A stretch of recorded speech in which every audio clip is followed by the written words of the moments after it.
beaucoup de monde, c'est une bonne nouvelle et vous avez toutes et tous bien compris qu'on est là ce soir. Pour gagner. Pour soutenir et lancer officiellement les candidats sur l'axe Sougilet, mais pour réussir ensemble. Et pour commencer, moi je voudrais me réjouir, comme président du comité de soutien ici de Carole Hénin, la façon dont nos mouvements ont pu se mettre d'accord pour qu'on ait une union dès le premier tour et une véritable union. Vous savez, l'union, on en parle, celle qui est vraie, on la respire, celle qui n'est pas vraie, on la sent. Ça, c'est une réunion qui est vraie. Je voudrais, il m'appartient de faire quelques présentations. Alors, pour commencer, je voudrais rappeler, d'abord, je voudrais remercier tous les candidats qui ont fait le déplacement pour être là ce soir.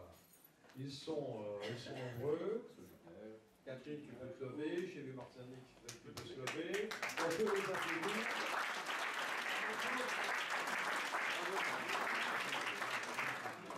Vous faites qu'ils prennent sur leur temps pour montrer leur solidarité et à quel point c'est une équipe, ce sont des personnes réunies qui souhaitent gagner ce département. Vous avez bien compris que cette élection, elle est compliquée à expliquer. Déjà, les anciennes cantonales, maintenant les départementales, ont notamment en milieu urbain une perception assez floue de ce que sont les élections départementales. En plus, là, nous travaillons par couple, si je puis dire.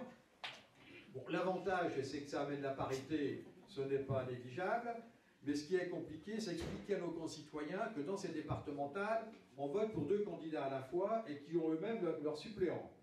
Donc ça veut dire qu'il y a de la pédagogie à faire pour mobiliser nos concitoyens. Troisième réflexion que je voulais faire sur ces cantonales, ces départementales, c'est qu'au fond, elles se situent à un moment très particulier, non seulement parce que le niveau national va mal, non seulement parce que notre gouvernement ne va pas très bien, mais parce que nous avons une réorganisation du tissu territorial qui ajoute à la complexité, voire à la confusion. Parce qu'au fond, quand on a délibéré sur les grandes régions, il était dit qu'on supprimait les départements. Or, on vote pour les départements, les régionales auront lieu fin d'année. Donc c'est compliqué à expliquer. Ceci étant, chacun comprend que tout ça va bouger, que c'est important, sans trop savoir qu'est-ce qui est important, qu'est-ce qui n'est pas trop. Alors moi, qui ai beaucoup cumulé, qui ai vécu dans toutes les collectivités, je voudrais simplement dire que dans cette période de grande mouvance, le département aura un rôle important, puisqu'il devra solidifier la réflexion que nous aurons à l'intérieur des grandes régions. Les grandes agglomérations ont un rôle important, les départements ont un rôle important, et notre département aura un rôle important compte tenu du périmètre de la nouvelle grande région. Ils représentent, je pense, une typologie nouvelle en politique et qui sont porteurs, je dirais, d'atouts pour réussir. Carole travaille dans une banque. Bienvenue. Le système bancaire est important, car on a toujours besoin d'avocats. Anne-Marie, Antoine travaillait dans une très grande administration d'État, c'est ce que je veux dire. J'ai eu souvent recours à elle dans mes mandats précédents. Et Olivier Hérault est chef d'entreprise. Ce qui veut dire que l'équipe de 4 est très complémentaire, a un savoir-faire professionnel, et ce ne sont pas des personnes qui sont parachutées et qui n'ont pas, je dirais, un vrai contenu personnel.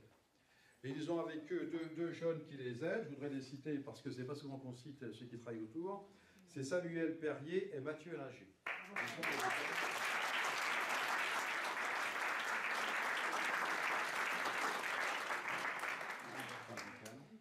Remercier Jean-François Husson, parce que d'abord il bosse beaucoup, c'est un ami, et c'est parce qu'il est très impliqué au niveau départemental. Que quelque part, c'est le directeur départemental de ces campagnes, même si à titre personnel, il n'est pas candidat. Je pense que c'est un des meilleurs connaisseurs du système départemental, ce département urbain, semi-urbain, rural, etc., et qu'il a l'ensemble des sensibilités pour bien s'y retrouver. Et la façon dont notre capitale, dirigée par Laurent Hénard, va pouvoir rayonner dans ce Grand Est. C'est pourquoi la responsabilité des candidats les dépasse de beaucoup. Il faut qu'ils gagnent pour eux-mêmes et tout ça, mais c'est parce que derrière, nous en attendons beaucoup. C'est pourquoi nous sommes très heureux de les soutenir. Je suis très sensible à votre présence, mais sachez qu'il faudra tous être très impliqués, parce que si on ne mobilise pas, on ne sera même pas au deuxième tour les uns les autres, parce qu'on a un format qui est difficile. Donc il faut mobiliser pour passer le premier tour, et après je pense que le deuxième tour sera quelque chose de plus évident. La vraie bagarre, elle est sur le premier tour. Elle est sur la mobilisation de notre camp, c'est pourquoi j'y insiste, je sais pouvoir compter sur vous, et je vous en remercie. La parole au Donc, avant de commencer, on voudrait vous donner une petite explication sur le carton d'invitation. Parce que je pense que vous avez dû vous poser des questions en disant, mais voilà, comment ça se fait qu'il y a autant de monde? On avait compris qu'il y avait 4 personnes et en fait, il y en avait 6. Eh bien, tout simplement parce qu'on a voulu associer nos deux responsables de campagne qui vous ont été présentés. Et donc, c'était toute l'équipe qui aujourd'hui vous a convié à ce lancement de campagne. Voilà. Merci beaucoup à Claude d'avoir accepté d'être le président de notre comité de soutien. Merci aussi à nos remplaçants, Anne-Marie Antoine et Olivier Hérault, pour leur engagement à nos côtés. Merci beaucoup à Laurent Hénard, notre chef de parti, d'être présent et pour son soutien, président du DI 54 et maire de Nancy. Merci à André Bocido, président de la communauté urbaine du Grand Nancy, qui nous honore tous les deux de leur présence. D'avoir accepté pour l'Union de la droite et du centre d'être notre directeur de campagne. C'est très important parce qu'on veut surtout jouer la carte de la solidarité. Merci à tous nos collègues élus, à tous nos collègues candidats de Meurthe-et-Moselle Unie qu'on n'a pas encore présentés. J'en vois 2 autres devant moi. Merci à Dominique Renaud et merci à Catherine Crière aussi d'être parmi nous. Surtout à tous ceux qui ont bien, nos amis qui sont présents également ici. J'aimerais remercier aussi tout particulièrement nos 2 maires, François Werner et Laurent Garcia, qui nous ont choisis pour représenter notre canton. Leur soutien et leur confiance nous honorent.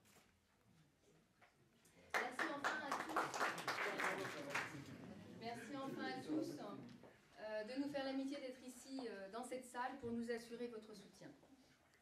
Nous en avons beaucoup besoin, car ce ne sera pas forcément facile. Je pense que Claude a déjà bien dressé la situation. Donc on doit gagner, on va gagner, mais on n'y parviendra pas sans vous. Voilà. Donc on compte vraiment sur vous. Je vais passer la parole à Alain. Oui, passons maintenant à ce qui vous attend. Faisons un petit peu de politique.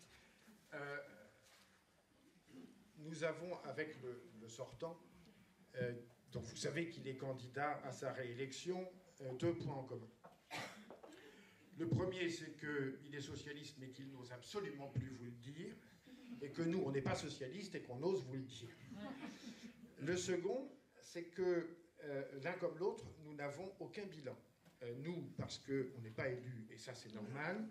Lui, bien qu'il soit élu, parce qu'on ne sait absolument pas, depuis tout ce temps, ce qu'il aurait pu faire, et ça, vous conviendrez avec moi, que c'est plutôt une anomalie.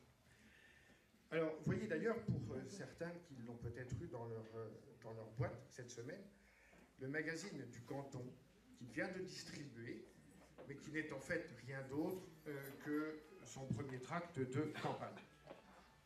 Il nous rappelle, si nous l'avions oublié, que Louis Pergaud, cet instituteur auquel il a consacré un ouvrage, est mort pour la France le 8 avril 1915.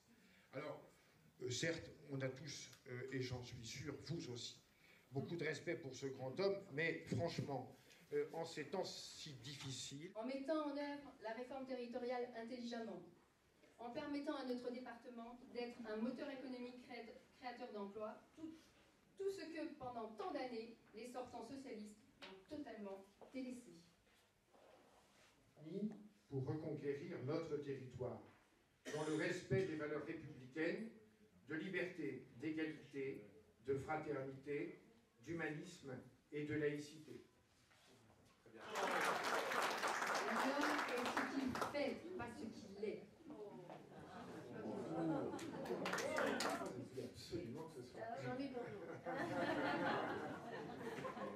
Voilà, nous souhaitons que la sécurité de nos concitoyens soit au cœur de nos préoccupations, tout comme l'augmentation des investissements qui est essentiel pour redonner la confiance aux entreprises, pour leur permettre d'innover et pour créer des emplois. Avec nos expériences respectives dans la finance, je travaille dans une banque, et François m'a confié la gestion des finances. Et nos différentes délégations, nous souhaitons mettre nos compétences au service de notre canton et de notre département pour une meilleure gestion des dépenses de fonctionnement et proposer un meilleur calibrage de la fiscalité qui n'a évidemment cessé d'augmenter. Construisons notre avenir et laissons aux candidats socialistes vivre dans le passé. C'est en tout cas dans cet esprit qu'Alain et moi, même, nous nous engageons à relever ce défi avec force et courage. Pour conclure, nous pensons que se réunir est un début, rester ensemble est un progrès, travailler ensemble est la réussite. Alors votez donc Meurthe-et-Moselle unie pour tous les candidats de la droite et du centre.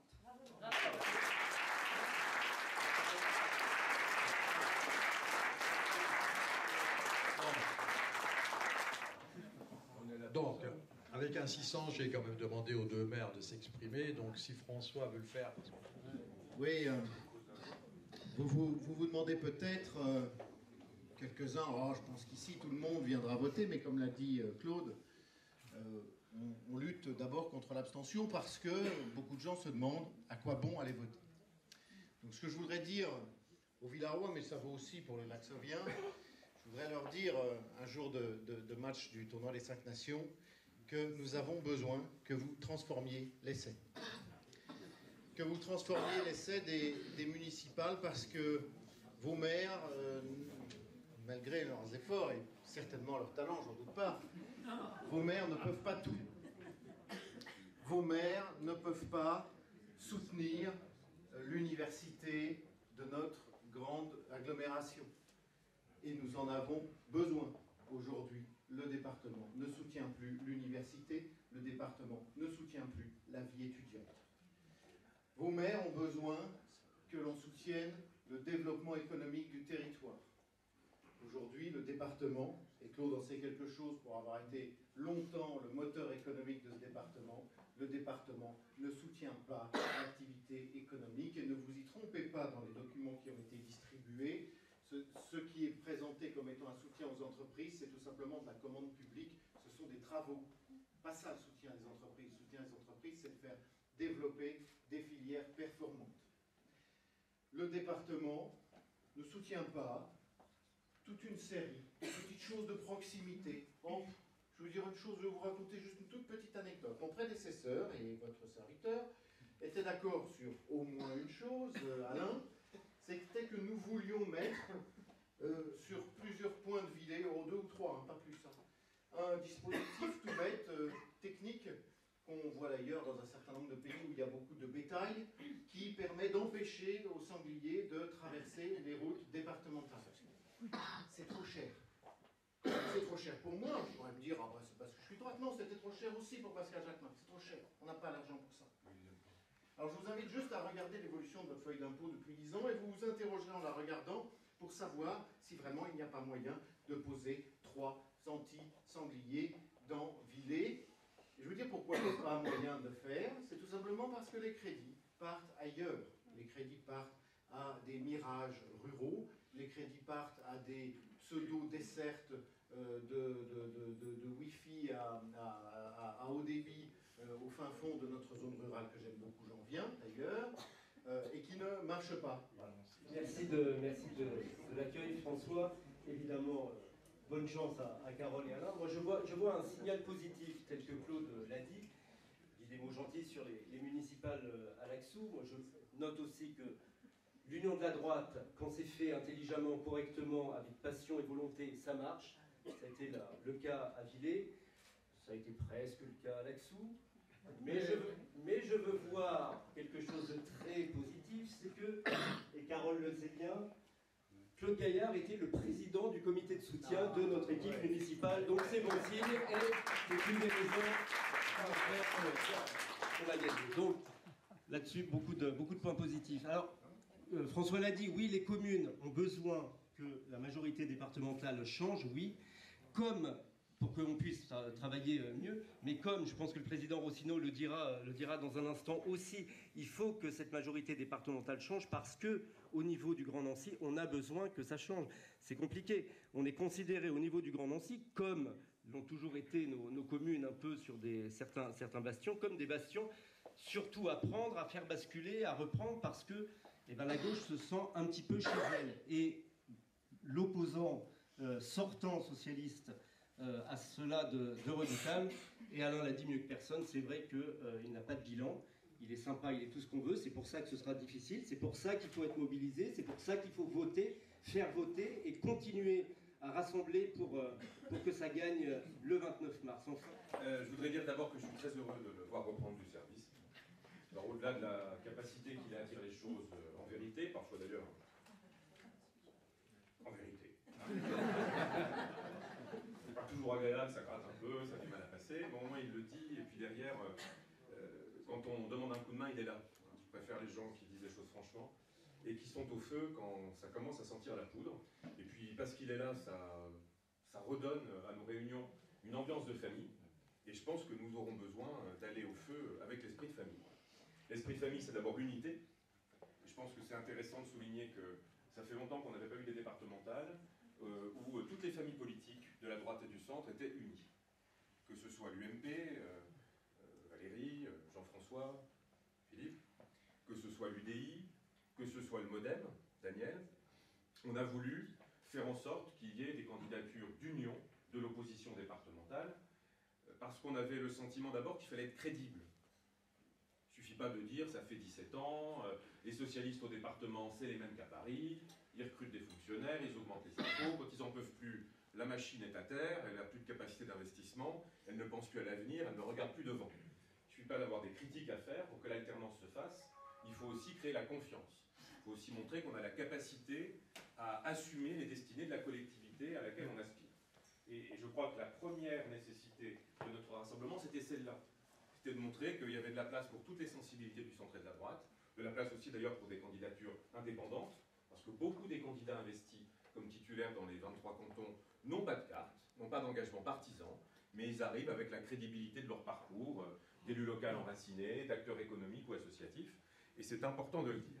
Mais on a voulu être unis surtout parce qu'on est des républicains, et qu'on veut faire pour la République le combat utile. Ça va, André ? Attention, ne te mets pas ta bronche Julienne dans l'œil. Voilà. Non, mais je m'inquiète. J'ai bien que gentil n'a qu'un œil, mais... Donc j'en arrivais au Front National, qui est quand même un sujet essentiel. Un sujet essentiel d'abord parce que le péril gronde. C'est pour ça qu'on s'est tous unis aussi. C'est parce qu'on a la volonté, évidemment, que le premier tour se fasse forcément avec nous, dans les 23 cantons, et qu'on soit dans la meilleure position pour l'emporter au second.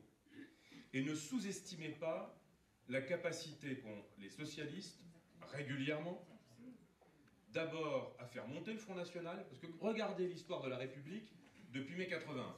Et à chaque fois que le Front National a franchi un palier électoral dans notre pays, les socialistes étaient aux commandes, avec toujours le même ressort, des promesses populaires qui s'empilent avant le scrutin, et une capacité d'ailleurs de plus en plus rapide, parce que Hollande est allé beaucoup plus vite que Mitterrand, à oublier les promesses faites et à les contredire dans les actes de gouvernement.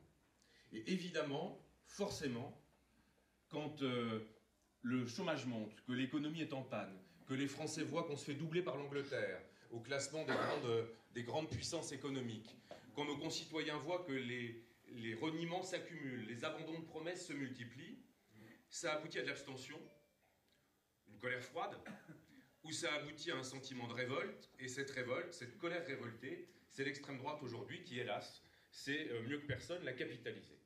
Et les socialistes savent ensuite mettre en place le piège. Bien montrer que l'extrême droite monte. Insister sur nos éventuelles dissensions. Et surtout faire la leçon de morale. Mais aujourd'hui, combattre le front, c'est pas faire la leçon de morale. C'est sûrement dire la vérité, et nos candidats le font dans cette campagne. C'est sûrement prendre des mesures difficiles, et je crois que dans les communes que nous avons en gestion, nous le faisons et nous l'assumons, face à la baisse des dotations d'État, face à l'abandon de l'État des territoires. Mais c'est aussi aller au feu Et je crois qu'être unis, c'était notre première responsabilité. Je crois qu'on ne pouvait plus se permettre les divisions, les dissensions, les nuances, pardonnez-moi l'expression, les jeux de faux cul qu'on a pu avoir par le passé. Et moi, je suis très fier, très heureux qu'on ait eu la capacité dans les cantons à s'unir. Et je sens dans tous les territoires que nos militants, nos relais, sentent bien que le combat est décisif et qu'il faut qu'on le porte avec le plus d'énergie possible. On croit que le changement, le renouveau, il est indispensable aussi pour notre territoire. Et on a la chance ici d'avoir des maires qui ont joué le non-cumul avant la date, et André est d'accord, il a à son voisin, et qui ont permis à des membres de leur équipe d'aller au feu. Voilà. Femmes, hommes neufs, qui vont porter les couleurs de nos sensibilités politiques et la volonté surtout que le département, tant que la collectivité est là, serve les intérêts des Meurthe-et-Mosellans, des grands Nancéens et des habitants de ce territoire. Et je pense que c'est essentiel. Voilà.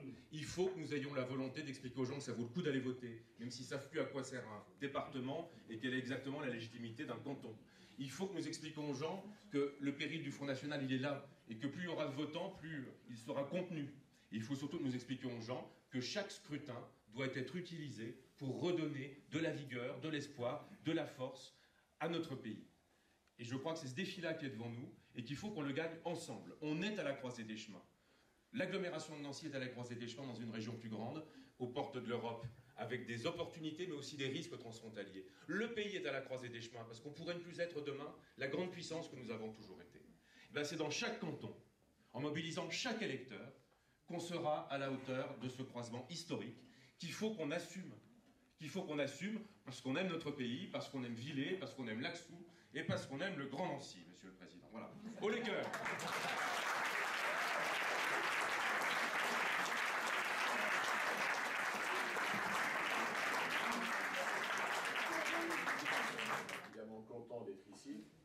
Content d'être ici parce que ça m'est pas arrivé souvent de venir à Villers. Ça fait finalement pas si longtemps que ça que je suis élu ou que je fais de la politique. Et si on est à Villers, alors ça a beaucoup été dit, mais il faudrait que vous mettiez d'accord là.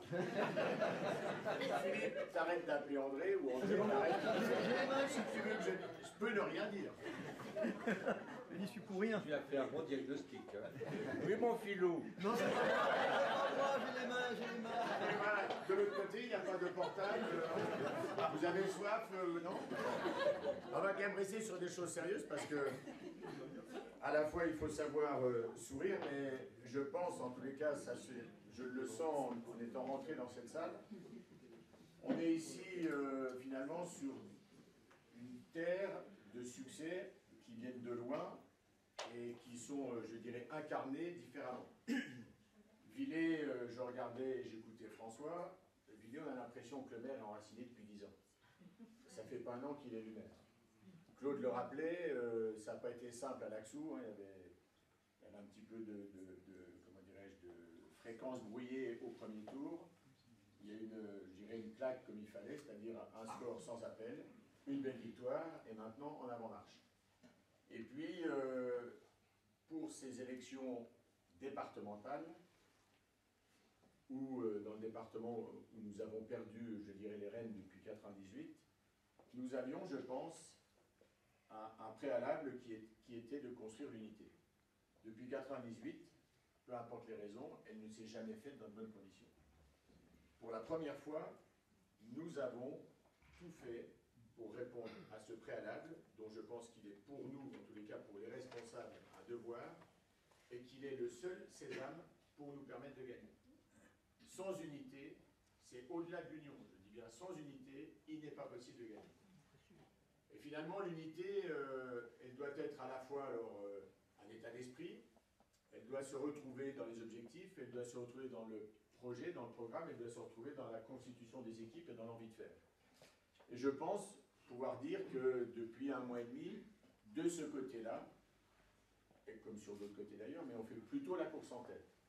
Quand nous avons procédé dans la 3e semaine de janvier à la présentation des listes, eh bien, on a bien senti qu'il se passait quelque chose. Alors ça, c'était à l'époque à l'ombre de la Chartreuse de Beaucerville, à Ars-sur-Meurthe. Et on sent progressivement, à chaque lancement de campagne, à chaque meeting de début dans tel ou tel canton, cette envie. Dites-vous simplement que quand Jacques Lamblin réunit ses équipes à Lunéville, il y avait plus de 550 personnes, pour dîner ensemble et, je dirais, envoyer les premières notes de musique. C'est important, parce que si nous ne sommes pas unis au départ, il est difficile, je dirais, de créer une dynamique. Et cette dynamique sur ce territoire, elle est indispensable. Parce que, alors j'entends, il n'y a rien de pire que de parler de l'adversaire, donc ça va être très bref. Comme tu l'as dit Alain, il n'a pas de bilan. Et quand on n'a pas de bilan, qu'on est élu, ça pose un vrai souci. Donc la transparence, ce n'est pas ce dont on a besoin. Ce dont on a besoin, c'est de femmes et d'hommes qui agissent. Et puisqu'on avait sur ce même canton, c'est un des seuls qui n'a d'ailleurs pas du tout bougé dans ses limites, il y avait un sortant socialiste, il nous faut demain 2 conseillers généraux, un homme et une femme, qui seront de nos couleurs. Et c'est important parce que c'est important également pour que Nancy, son territoire et son agglomération soient demain mieux représentés. Mieux représentés, alors on a pour une fois un petit avantage, me semble-t-il, c'est du fait de la réforme à laquelle je ne souscris pas en totalité, mais en tous les cas, sur l'aspect numérique, la réforme qui a réduit la représentation et fortement des territoires ruraux permet en tous les cas, par l'effet du nombre, et notamment du nombre d'habitants, aux villes et aux agglomérations, d'avoir davantage de représentants. Et donc quand on tient Nancy et son agglomération, mais aussi Lunéville, Pont-à-Mousson, ça nous laisse augurer de meilleures perspectives de succès. Augurer est une chose, le réussir en est une autre. C'est la raison pour laquelle nous devons absolument continuer pendant les 3 semaines, parce qu'ils vont se battre comme des morts de faim. Mais nous, on ne va pas lâcher l'affaire et on va y aller, je dirais, pieds à pied. Et il faut qu'on y aille sur 2 objets. Un, la critique, c'est-à-dire quand je dirais, cette majorité socialiste est à l'image, et en tous les cas dans le droit fil, de la majorité nationale. Ils sont au pouvoir depuis 17 ans, et la majorité nationale nouvelle de 2012 est là depuis 2 ans et demi. C'est le premier moment que nous avons de pouvoir poser un diagnostic, un bilan, et leur donner soit le billet pour continuer, soit pour les sanctionner. Je ne doute pas qu'il y ait besoin de les sanctionner. Il faut renverser la majorité du département. Donc il est évident que ce serait un véritable, je dirais, non seulement vol d'oxygène, mais coup d'accélérateur. Et pour ça, on a besoin de donner toutes et tous, aux côtés de nos candidats, le meilleur de nous-mêmes. Donc il nous reste 3 semaines pour nous mobiliser, 3 semaines pour faire entendre la musique différente, alors qui est assez simple.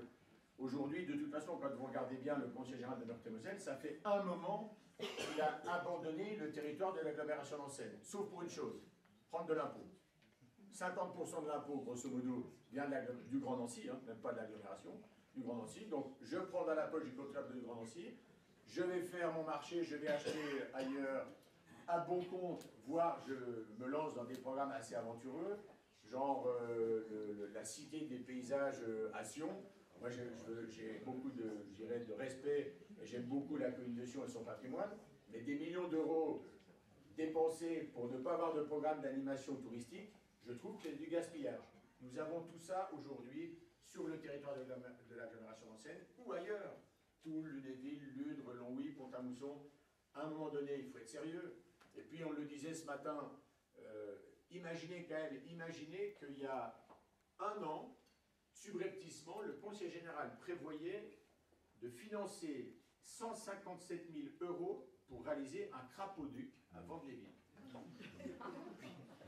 C'est arrivé jusqu'en séance de commission permanente où il y a eu un blocage. 157 000 €. Là encore, c'est pas sérieux. Donc, je pense qu'à un moment donné, il faut recalibrer les choses. Le département de Meurthe-et-Moselle a un rôle majeur à jouer dans la dynamique territoriale. Il doit donc concentrer ses efforts et ses forces. Il doit les concentrer à 2 niveaux. Le premier, aux côtés des intercommunalités, et dans le sens du mouvement national, c'est-à-dire de mettre la priorité sur l'accompagnement, l'encadrement de l'emploi, des entreprises. C'est la priorité. Nous devons aujourd'hui aider à conforter nos filières. Nous ne devons pas, je dirais, saupoudrer maladroitement, voire avoir une forme de gabegie sur l'accompagnement des entreprises. Et sur le reste, aujourd'hui, nous avons une priorité. Elle est au cœur du projet de Meurthe-et-Moselle Unie.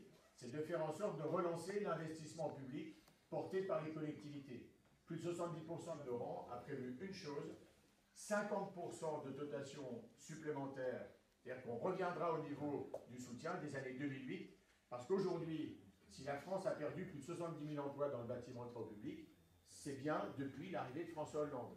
Si, alors qu'ils envisageaient 500 000 créations de logements par an, on est en dessous de 300 000, c'est Duflot Hollande.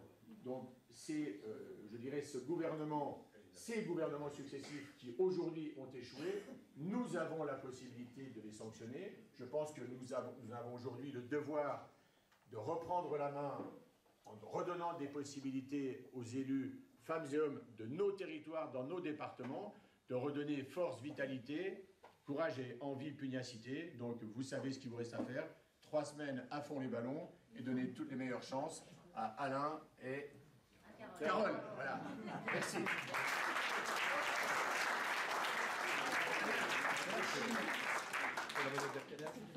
je vais vous faire une confidence. C'est la première fois que je vais dans cette salle. Elle est belle. Il faut bien l'utiliser. Et je crois que c'est une salle de Villers, monsieur le maire. Qui peut de temps en temps accueillir la communauté urbaine, messieurs les vice-présidents et vice-présidentes. Merci de ce beau moment, parce que la politique s'est faite, j'ai pu m'en rendre compte ce soir, d'humour et un peu d'amour. Et quand ces denrées sont réunies, quand il y a du respect, de l'intelligence, une analyse saine et sans vindicte de la situation politique, je pense qu'à ce moment-là, on est en capacité de bâtir ensemble un réarmement moral, parce que le pays en a besoin, et nous aussi, et un véritable réarmement républicain. Ce qui s'est passé, d'abord sur le bilan, je crois que si les Français sont inquiets aujourd'hui, c'est parce que au moins les 2 premières années du mandat ont été catastrophiques. Et cette vision qui nous a mis un genou à terre, elle est aujourd'hui susceptible, et on le voit bien, de mobiliser toutes sortes d'énergies, des bonnes ou des moins bonnes, qui se libèrent parce qu'il y a en France aujourd'hui beaucoup d'interrogations, beaucoup de drames humains, sociaux, économiques, beaucoup de pertes d'énergie et beaucoup de pertes d'influence de notre pays. Et ça, les Français n'aiment pas. Et dans un monde aujourd'hui d'une brutalité extraordinaire, jamais nos générations n'ont connu autant de gravité de situations exceptionnelles dans le monde. Le pourtour méditerranéen, vous l'imaginez, ce qui se passe dans le sud-est, et oui, tu habites dans le Midi, toi, je te reconnais. Ça, c'est la note d'humour et un peu d'amour. Un peu. Des fois, tu grognes un peu, mais c'est pas grave. Ça. Il y a des choses qu'il ne faut pas parler. Oui, mais moi, je parle de tout et j'ai peur de rien. Et je prends la liberté de le dire et de l'organiser. Parce qu'il n'y a qu'une chose aujourd'hui, moi, qui m'interpelle, c'est la République. Et c'est un des plus beaux régimes. Et ce qui compte dans un pays, on peut caviarder un régime politique. Mais ce qui compte dans un pays, c'est d'avoir une pensée politique. Et une pensée politique, c'est la philosophie, c'est ce que l'on pense du devenir des femmes, des hommes, toutes générations confondues, dans ce beau pays de France. Cette philosophie politique, c'est d'abord une philosophie humaniste, qui donne la primauté à la personne sur les systèmes, et qui évite l'embrigadement, qui fait confiance d'abord à l'intelligence, à la formation, qui fait confiance à la solidarité entre les générations. Parce qu'aujourd'hui, l'espérance de vie, c'est une très belle chose, et il faut aussi assumer. Assumer sur le plan financier, sur le plan de l'accompagnement, et c'est une chance extraordinaire, encore faut-il avoir les moyens de la saisir. L'humanisme, c'est aussi une certaine vision des rapports entre les femmes et les hommes. L'humanisme, c'est la parité aussi. Et je voudrais dire que de ce point de vue, personnellement, je trouve que l'émergence de parité dans les listes municipales, dans les départements aujourd'hui, dans les régions demain, et puis dans les candidatures, ça fait partie de l'équilibre d'une société. Une société qui n'est pas capable de trouver des places à celles et ceux égaux et égales qui la composent est une société qui perd des chances et qui perd de l'énergie. Donc sur ces bases-là, aujourd'hui, je pense que celles et ceux qui sont en candidature représentent des talents, des parcours, du sens, de l'humain et de la compétence. Ceci étant, on est dans un débat politique. Claude l'a rappelé, Jean-François vient de le rappeler, Laurent l'a martelé avec talent, et nos vice-présidents et vice-présidentes de la communauté partagent cette analyse, et je voudrais les saluer.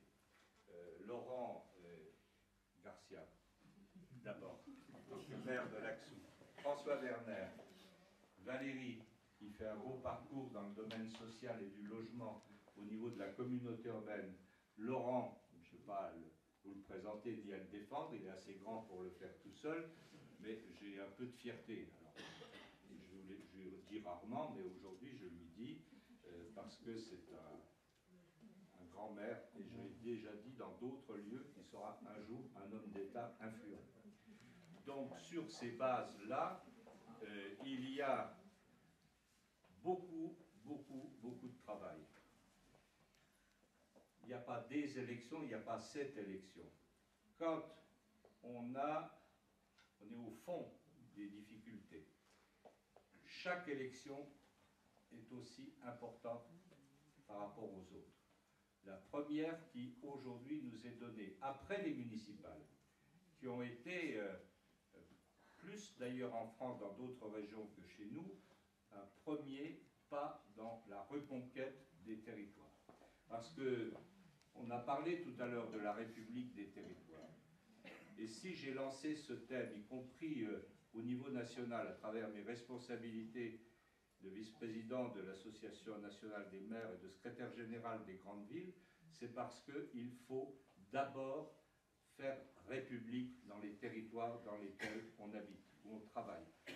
Faire République, c'est appliquer concrètement les valeurs dont je parlais tout à l'heure. Le parcours de l'humanisme, de la laïcité, du social, de l'Europe, une vision fédérale de l'Europe, d'une organisation mondiale profondément rénovée. Aujourd'hui, nous avons des organisations unies qui sont toujours bâties sur l'après-guerre. C'est pas ça aujourd'hui. Quand on voit ce qui se passe, je dirais, ce qui s'est passé encore par rapport à ces assassinats, cette barbarie, ces destructions du patrimonial, jamais nous n'avons vu autant de choses, que ce soit en Afrique, que ce soit sur les bords de la Méditerranée, ou que ce soit des menaces qui pèsent jusqu'à y compris si gravement chez nous.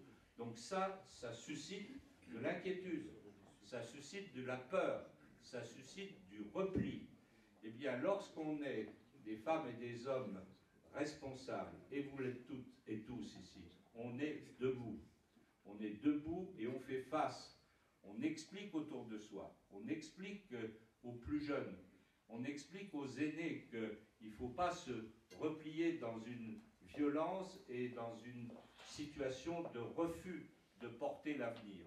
Parce qu'aujourd'hui, seules les philosophies politiques que nous représentons, qui sont historiquement présentes dans notre pays, cette vision, je dirais, centrale, cette vision forte du respect, de la tolérance, du rassemblement, du travail, de la formation, c'est ce dont aujourd'hui nous avons besoin, quel que soit le niveau de territoire.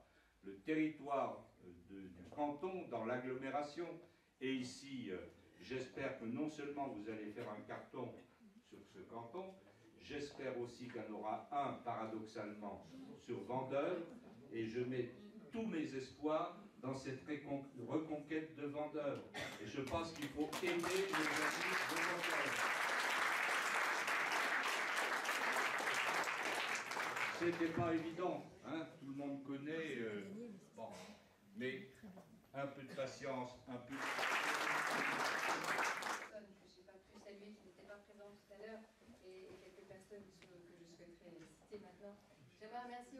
aussi Daniel Noël, le président du Modène, qui nous fait la gentillesse aussi d'être présent.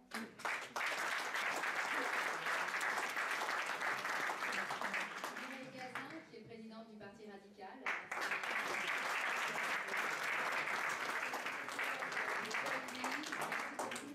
Donc merci aussi à Valérie Debord de nous faire la gentillesse aussi d'être présente.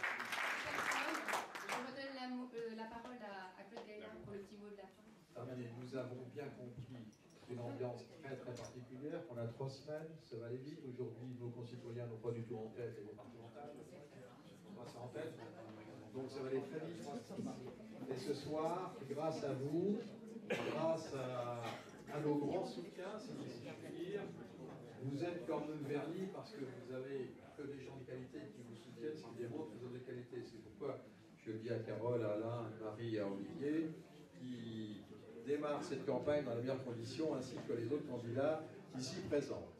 Donc moi je voudrais simplement vous remercier parce que d'abord ceux qui aiment le rugby ils seront en retard pour regarder le rugby à la télé. Donc ça 6-3 pour les Gallois, me dit François, qui est un spécialiste du sport. Les autres, vous avez fait l'effort d'être là ce soir et vous savez, cette élection comme ça se gagne si on sent une vraie solidarité à l'interne. Et si on a bien en tête les enjeux qui sont les nôtres. André l'a excellemment dit, que si jamais on est à moitié ramassé à la fin du mois, je crois que c'est franchement mauvais. Donc on a une obligation de résultat, pas par sectarisme, mais simplement pour reprendre les choses en main et redonner un peu de confiance. Alors voilà, moi au nom des candidats, je tiens à vous remercier et vous souhaiter 3 semaines très dynamiques pour qu'on puisse se retrouver après et arroser cette victoire qui fera tellement de bien à notre territoire.